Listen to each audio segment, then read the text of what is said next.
Imagine this. It's the early 1900s in what is now southern Tanzania. Back then, it was called German East Africa. And spoiler alert, it was not exactly a paradise. The Germans, like many colonial powers, came in with one mission: take control, make money, and boss people around. They forced local communities to grow cotton instead of food.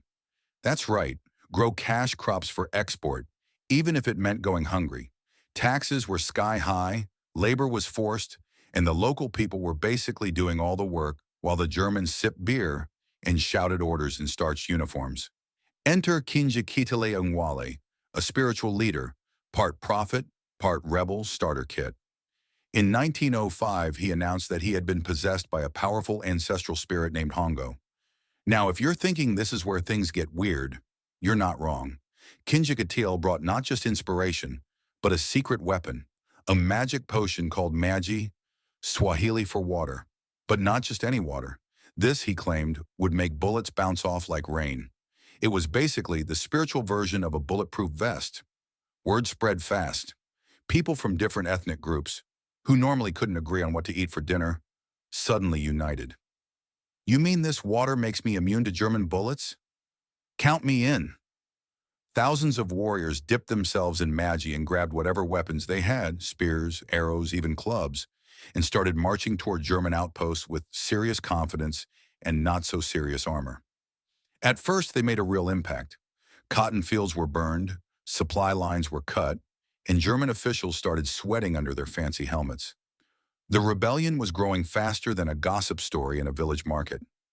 For a moment, it looked like the underdogs might just pull it off. But then, reality hit. The Magi, as it turned out, was just water. Regular, bullet-ignoring, tragically unmagical water. And German bullets?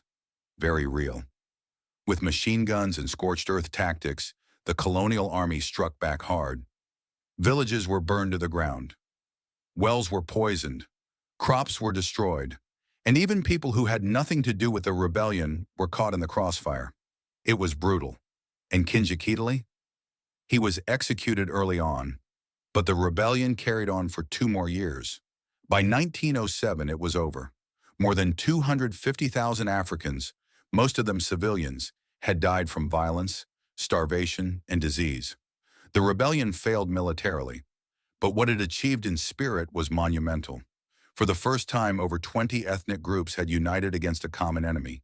It showed the power of unity, faith, and hope, even if the battle plan relied a little too heavily on holy water. Today, the Maji Maji Rebellion is remembered not just as a war, but as a symbol of resistance. It lit a flame that would burn quietly for decades until Tanzania finally won its independence in 1961.